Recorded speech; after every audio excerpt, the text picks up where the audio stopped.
Hi, എല്ലാവർക്കും സിനീസ് food കോർട്ടിലേക്ക് സ്വാഗതം. ഇന്ന് ഞാൻ കാണിക്കുന്നത് ഒരു സ്വീറ്റ് റെസിപ്പിയാണ്. നവരാത്രിയൊക്കെ വരുന്നതുകൊണ്ട് നമുക്ക് വീട്ടിൽ എളുപ്പത്തിൽ ഉണ്ടാക്കാൻ പറ്റുന്ന ഒരു സ്വീറ്റാണ് ബ്രെഡ് ഗുലാബ് ജാമുൻ. വളരെ എളുപ്പമാണ് ഉണ്ടാക്കാനായിട്ട്, എന്നാൽ വളരെ ടേസ്റ്റിയുമാണ്. അപ്പോൾ ഇതെങ്ങനെയാണ് ഉണ്ടാക്കുന്നതെന്ന് നോക്കാം.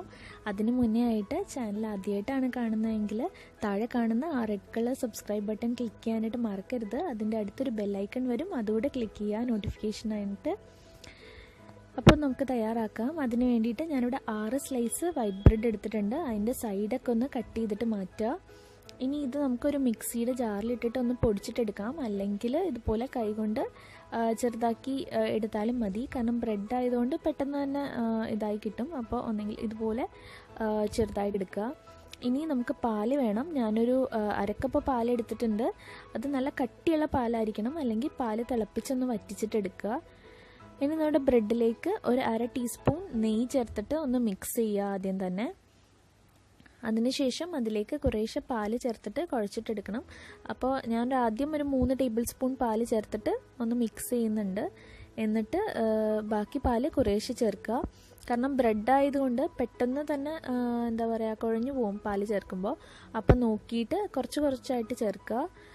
ഞാനിവിടെ 6 സ്ലൈസ് ബ്രെഡിന് ശരിക്കും പറഞ്ഞാൽ 6 ടേബിൾ സ്പൂൺ പാല് ചേർത്തിട്ടാണ് കുഴച്ചിട്ടെടുത്തിട്ടുള്ളത്. അപ്പോൾ നമ്മൾ എടുക്കുന്ന ബ്രെഡ് അനുസരിച്ച് അത് വ്യത്യാസം വരും. കുഴച്ചിട്ട് ഇതുപോലെ സോഫ്റ്റ് ആയിട്ടുള്ളൊരു ഡൗ ആണ് നമുക്ക് വേണ്ടത്. നമുക്ക് അതിൽ നിന്ന് ബോൾസ് ഉണ്ടാക്കാനായിട്ട് പറ്റണം. അപ്പോൾ ഇതുപോലെ കുഴച്ചിട്ടെടുക്കുക. ഇനി ഇതൊരു 10 മിനിറ്റ് നമുക്ക് മാറ്റി വെക്കാം. ആ നേരം കൊണ്ട് നമുക്ക് ഇതിന് വേണ്ടിയിട്ടുള്ള ഷുഗർ സിറപ്പ് റെഡിയാക്കാം. അതിന് വേണ്ടിയിട്ട് ഒരു പാത്രത്തിലേക്ക് 1/2 കപ്പ് പഞ്ചസാര ചേർക്കുന്നുണ്ട്. അതിൻ്റെ കൂടെ 1/4 കപ്പ് വെള്ളമാണ് ചേർക്കുന്നത്. ഇനി ഇതൊരു മീഡിയം ഫ്ലെയിമിലിട്ടിട്ട് ഒന്ന് തിളപ്പിച്ചെടുക്കണം ആദ്യം തന്നെ. ഇപ്പം നന്നായിട്ട് തിളച്ച് വരുന്നുണ്ട്. ഇതിലേക്ക് ഇനിയൊരു ഫ്ലേവറിന് വേണ്ടിയിട്ട് ഒരു 3 ഏലക്കായ ജസ്റ്റ് ഒന്ന് എന്താ പറയുക പൊളിച്ചിട്ട് ഇട്ട് കൊടുക്കുക. ഇനി കുറച്ച് നേരം കൂടി ഇതൊന്ന് തിളക്കണം, ഒരു 5 മിനിറ്റും കൂടെ. നന്നായിട്ട് തിളച്ച് വരുമ്പോഴത്തേനും ഇതിനൊരു ഇത്തിരി കട്ടിയൊക്കെ വരും. നമ്മളുടെ ഈ ഒരു ഷുഗർ സിറപ്പിന് ഭയങ്കര കട്ടിയുടെ ആവശ്യമില്ല. കാരണം നല്ല കട്ടിയായി കഴിഞ്ഞ് കഴിഞ്ഞാൽ നമ്മൾ ഈ ബോൾസ് ഇടുമ്പോൾ അതിൽ മുങ്ങിക്കിടക്കില്ല. അപ്പോൾ ഒരു 1 സ്ട്രിങ് കൺസിസ്റ്റൻസി മതി നമുക്ക്. അപ്പോൾ ഒരുവിധം കട്ടിയാവുമ്പോഴത്തേക്കും നമുക്കിത് ഓഫ് ചെയ്യാം. ഇതിലേക്ക് നമ്മളൊരു 2-3 തുള്ളി നാരങ്ങാനീര് കൂടെ ചേർത്ത് കൊടുക്കുക, പഞ്ചസാര ഒന്നും കട്ടയാവാതിരിക്കാൻ വേണ്ടിയിട്ട്. അപ്പോൾ നമ്മുടെ ഷുഗർ സിറപ്പ് റെഡി ആയിട്ടുണ്ട്. ഇതിവിടെ ഇരിക്കട്ടെ. നമുക്കപ്പോൾ നമ്മുടെ ബോൾസ് റെഡിയാക്കി എടുക്കണം. ഇപ്പം നല്ല സോഫ്റ്റ് ആയിട്ടുള്ള മാവാണ് നമ്മളുടെ. അപ്പോൾ കയ്യിൽ ഇത്തിരി നെയ്യ് തടവുകയാണെങ്കിൽ നമുക്ക് ഒട്ടും ഒട്ടിപ്പിടിക്കാതെ തന്നെ ഇത് ബോളാക്കി എടുക്കാനായിട്ട് പറ്റും. അപ്പോൾ ചെറിയ സൈസിൽ ബോൾസ് ആക്കി എടുക്കാം. നമുക്ക് ഇഷ്ടമുള്ള വലിപ്പത്തിൽ എടുക്കാം. വേണമെങ്കിൽ ഇതിൻ്റെ ഉള്ളിൽ ഫില്ലിംഗ് ഒക്കെ വെച്ചിട്ട് ചെയ്യാം, ബദാമോ റേസിൻസ് ഒക്കെ വെച്ചിട്ട്. ഞാനിവിടെ പ്ലെയിൻ ആയിട്ടുള്ള ഗുലാബ് ജാമുനാണ് ചെയ്യുന്നത്. ബോൾസ് ആക്കുമ്പോൾ ശ്രദ്ധിക്കേണ്ടത് ഇതുപോലെ ക്ലിയർ ബോൾസ് ആയിരിക്കണം. അതിൽ ക്രാക്ക് ഒന്നും ഉണ്ടാവാൻ പാടില്ല. ക്രാക്ക് ഉണ്ടെങ്കിൽ നമ്മളിത് എന്താ പറയുക, എണ്ണയിലിടുന്ന സമയത്ത് പൊട്ടിപ്പോകാനുള്ള ചാൻസ് ഉണ്ട്. അപ്പം നല്ല ക്ലിയർ ആയിട്ടുള്ള ഇതുപോലത്തെ ബോൾസ് ഉണ്ടാക്കിയിട്ട് എടുക്കുക. നമുക്ക് ഈ ഒരു സൈസിൽ ഉണ്ടാക്കുകയാണെങ്കിൽ 10 ബോൾ ഉണ്ടാക്കാനായിട്ട് പറ്റും. ഇനി നമുക്കിത് ഫ്രൈ ചെയ്തിട്ടെടുക്കാം. ഫ്രൈ ചെയ്യാനായിട്ട് ഞാൻ കുറച്ച് ഓയിൽ ഒഴിച്ചിട്ടുണ്ട്. ഓയിൽ മീഡിയം ചൂടേ പാടുള്ളൂ നമ്മൾ ബോൾ ഇടുന്ന സമയത്ത്. അധികം ചൂടാണെങ്കിലും ബോൾ പൊട്ടിപ്പോവും. അതുപോലെ നമ്മുടെ ബോൾസ് ഇട്ടതിന് ശേഷം ഫ്ലെയിം എപ്പോഴും ലോ ഫ്ലെയിമിലിട്ടിട്ട് മാത്രം ഇത് ഫ്രൈ ചെയ്യുക. കാര്യം എന്താ വെച്ചാൽ ബ്രെഡ് ആയതുകൊണ്ട്, അല്ലെങ്കിൽ പുറമേ പെട്ടെന്ന് ബ്രൗൺ കളർ ആവും, ഉള്ളിൽ വെന്തിട്ടുണ്ടാവില്ല. അപ്പോൾ ലോ ഫ്ലെയിമിലിട്ടിട്ട് ഇതുപോലെ ഇടയ്ക്ക് ഇളക്കി കൊടുക്കുക. എന്നാൽ മാത്രമേ ബോളിൻ്റെ എല്ലാ ഭാഗത്തും ഇതുപോലെ ഒരേ കളർ കിട്ടുള്ളൂ. അല്ലെങ്കിൽ ഒരു സൈഡ് മാത്രം കളർ ഉണ്ടാവും, സൈഡിലൊന്നും കളർ വരില്ല.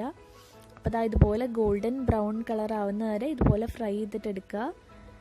ഇനി ഇത് ചൂടോടുകൂടി തന്നെ നമ്മൾ ഷുഗർ സിറപ്പിൽ ഇട്ട് കൊടുക്കണം. അപ്പോൾ ഞാൻ സിറപ്പ് ഒന്നും കൂടി ഇവിടെ ചൂടാക്കാനായിട്ട് വെച്ചിട്ടുണ്ട്. ആ ചൂട് സിറപ്പിലേക്ക് നമ്മളുടെ ഈ ബോൾസ് ഇട്ട് കൊടുക്കുക. ബോൾസ് ഇട്ടതിന് ശേഷം ഒന്ന് മിക്സ് ചെയ്തിട്ട് ഇതൊരു 3-4 മിനിറ്റ് ഒന്ന് തിളപ്പിച്ചെടുക്കണം. അപ്പോഴാണ് ഈ ബോൾസിലേക്ക് ആ ഷുഗർ സിറപ്പൊക്കെ ഇറങ്ങിയിട്ട് ബോൾസ് നല്ല സോഫ്റ്റ് ആയിട്ട് കിട്ടും നമുക്ക്. അപ്പോൾ നന്നായിട്ട് തിളപ്പിച്ചിട്ട് എടുക്കണം. ഇപ്പം നമ്മുടെ ഷുഗർ സിറപ്പൊക്കെ നന്നായിട്ട് തിളച്ച് വരുന്നുണ്ട്. അപ്പോൾ ഒരു 3-4 മിനിറ്റ് തിളപ്പിച്ചതിന് ശേഷം നമുക്കിത് ഓഫ് ചെയ്തിട്ട് തണുക്കാൻ വേണ്ടിയിട്ട് മാറ്റി വെക്കാം. അപ്പോൾ നന്നായിട്ട് തിളച്ചിട്ടുണ്ട്. ഇനി നമുക്കിതൊരു കുറച്ച് നേരം ഒന്ന് തണുക്കാൻ മാറ്റി വെക്കാം. തണുത്തതിന് ശേഷമാണ് എന്താ പറയുക, ഇതിലേക്ക് ഷുഗർ സിറപ്പൊക്കെ ഇറങ്ങിയിട്ട് നല്ല ടേസ്റ്റി ആവും. ഇപ്പോൾ ഇതാ നന്നായിട്ട് തണുത്തിട്ടുണ്ട്. നമ്മുടെ ഗുലാബ് ജാമുൻസ് ഒക്കെ ഇവിടെ റെഡി ആയിട്ടുണ്ട്. ഇപ്പോൾ ഷുഗർ സിറപ്പൊക്കെ ഇറങ്ങി നല്ല സോഫ്റ്റ് ആയിട്ടിരിക്കുന്ന ഗുലാബ് ജാമുൻസ് ആണ്. ഇതാ നല്ല ടേസ്റ്റിയാണ് കഴിക്കാനായിട്ട്, എളുപ്പമാണ് വീട്ടിൽ തയ്യാറാക്കാനായിട്ട്. അപ്പോൾ എല്ലാവരും ഇത് ട്രൈ ചെയ്ത് നോക്കുക, വീട്ടിൽ ഉണ്ടാക്കി നോക്കുക. ഉണ്ടാക്കിയിട്ട് നിങ്ങളുടെ അഭിപ്രായങ്ങളും സജഷൻസൊക്കെ കമൻറ്റ് ചെയ്യുക. വീഡിയോ ഇഷ്ടമായിട്ടുണ്ടെങ്കിൽ ലൈക്ക് ചെയ്യുക, ഷെയർ ചെയ്യുക. പ്രീവിയസ് വീഡിയോസൊക്കെ പോയിട്ട് കാണുക. Thank you.